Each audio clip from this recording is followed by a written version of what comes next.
नमो नमो विंदेश्वरी, नमो नमो जगदम्ब। संत जनों के काज में करती नहीं विलंब। जय जय जय विंध्याचल रानी, आदि शक्ति जग विदित भवानी। आप सभी को मेरा प्रणाम। आज मैं आपको माँ विंध्यवासिनी की कथा सुनाने जा रही हूँ। भारत में माँ विंध्यवासिनी की पूजा और साधना का प्रचलन है। देवी विंध्यवासिनी माता कौन थी, कहाँ है उनका मुख्य शक्तिपीठ और क्या है उनका रहस्य, ये मैं आपको इस कथा के माध्यम से सुनाने जा रही हूँ। भगवान श्री कृष्ण की माता का नाम देवकी था। जब मथुरा के कारागार में देवकी के गर्भ से अष्टम पुत्र के रूप में भगवान श्री कृष्ण का जन्म हुआ, तो उसी दौरान गोकुल में यशोदा मैया के यहाँ एक पुत्री का जन्म हुआ। वसुदेव जी बाल कृष्ण को लेकर कारागार से निकलकर यमुना पार के गोकुल गांव पहुंचे और उन्होंने उसी रात को बाल कृष्ण को यशोदा मैया के पास सुला दिया और उनकी पुत्री को उठा कर ले आए। यह कार्य भगवान की माया से हुआ। गर्ग पुराण के अनुसार भगवान कृष्ण की माँ देवकी के 7वें गर्भ को योग माया ने ही बदलकर रोहिणी के गर्भ में पहुंचाया था, जिससे बलराम का जन्म हुआ। बाद में योग माया ने यशोदा के गर्भ से जन्म लिया था। भगवान विष्णु की आज्ञा से माता योग माया ने ही यशोदा मैया के यहाँ पुत्री रूप में जन्म लिया। इनका बाद में नाम एकांशा रखा गया था। कंस से बाल कृष्ण को बचाने के लिए ही योग माया ने जन्म लिया था। श्रीमद् भागवत पुराण की कथानुसार देवकी के 8वें गर्भ से जन्मे श्री कृष्ण को वसुदेव जी ने कंस से बचाने के लिए रातों रात यमुना नदी को पार करके गोकुल में नंद जी के घर पहुंचा दिया तथा वहां यशोदा के गर्भ से पुत्री के रूप में जन्मी भगवान की शक्ति योग माया को चुपचाप मथुरा की जेल में ले आए थे। कहते हैं कि योग माया ने यशोदा के गर्भ से जन्म लिया था। इनके जन्म के समय यशोदा गहरी निद्रा में थी और उन्होंने उस बालिका को देखा भी नहीं था। जब आँख खुली तो उन्होंने अपने पास पुत्र को पाया जो कि बाल कृष्ण थे। बाद में जब कंस को देवकी की 8वीं संतान के जन्म का समाचार मिला तो वह कारागार में पहुंचा। उसे यह जानकर आश्चर्य हुआ कि पुत्र की जगह कन्या का जन्म कैसे हुआ। आकाशवाणी में तो देवकी के 8वें पुत्र द्वारा मेरे वध की बात कही गई है, फिर ये पुत्री कैसे हो गई।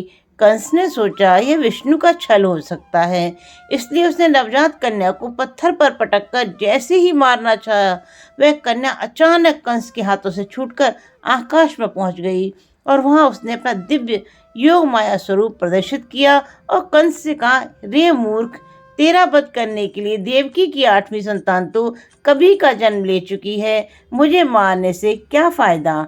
बाद में देवताओं ने योग माया से कहा कि हे देवी, आपका इस धरती पर कार्य पूर्ण हो चुका है, तो आप देवलोक चलकर हमें कृतज्ञ करें। तब देवी ने कहा कि नहीं, अब मैं धरती पर ही भिन्न भिन्न रूपों में रहूंगी।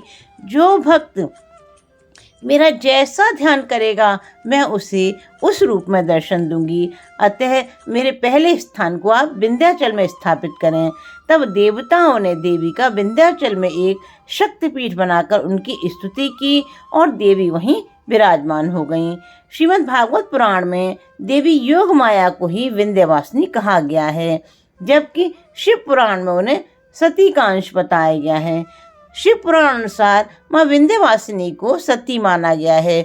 सती होने के कारण उन्हें वन दुर्गा कहा जाता है। कहते हैं कि आदिशक्ति देवी कहीं भी पूर्ण रूप से विराजमान नहीं है, लेकिन विंध्याचल ही ऐसा स्थान है जहाँ देवी के पूर्ण विग्रह के दर्शन होते हैं। शास्त्रों के अनुसार अन्य शक्तिपीठों में देवी के अलग अलग अंगों की प्रतीक रूप में पूजा होती है। मान्यता अनुसार सृष्टि आरंभ होने से पूर्व और प्रलय के बाद भी इस क्षेत्र का अस्तित्व कभी समाप्त नहीं हो सकता। यहाँ लोग सिद्धि प्राप्त करने के लिए साधना करने आते हैं, जहाँ संकल्प मात्र से साधकों को सिद्धि प्राप्त होती है। मार्कंडेय पुराण के अनुसार श्री दुर्गा सप्तशती की कथा में ब्रह्मा, विष्णु व महेश भी भगवती की मातृभाव से उपासना करते हैं, तभी वे सृष्टि की व्यवस्था करने में समर्थ होते हैं।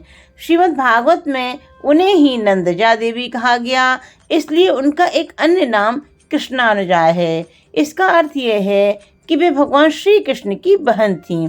इस बहन ने श्री कृष्ण की जीवन भर रक्षा की थी। इन्हीं योग माया ने कृष्ण के साथ योग विद्या और महाविद्या बनकर कंस, चारूण और मुष्टिक आदि शक्तिशाली असुरों का संहार कराया, जो कंस के प्रमुख मल्ल माने जाते थे। भारत में विंध्यवासिनी देवी का चमत्कारिक मंदिर विंध्याचल की पहाड़ी श्रृंखला के मध्य मिर्जापुर, उत्तर प्रदेश में पतित पावनी गंगा के कंठ पर बसा हुआ है। प्रयाग एवं काशी के मध्य विंध्याचल नामक तीर्थ है, जहाँ माँ विंध्यवासिनी निवास करती हैं। वासुदेव सुतं देवं कंस चारुणिमर्दनं देवकी परमानंदम कृष्णं वंदे जगद्गुरुं। बोलो माँ विंध्यवासिनी माता की जय।